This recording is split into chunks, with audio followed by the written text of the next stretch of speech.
ayusin ang sakit ng panghabang buhay.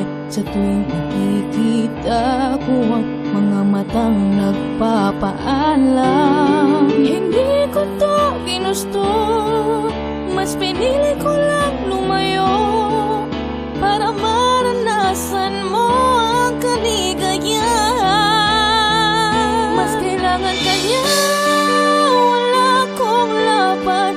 Kung sa langing meron walang kayamanan, subukan ko mang bawiin kahit wala. Kaya alaala sa panaginip na lang magkakasama, doon na lang kita mapapaligaya. Kaya mas pinili kong mabuhay ka sa piling ng iba,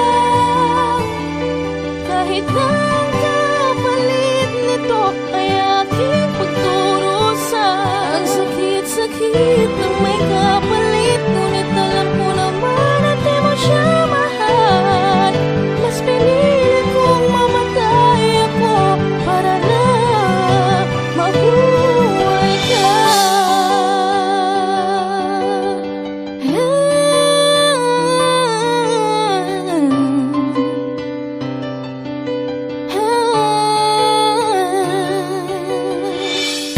Bakit sa atin pa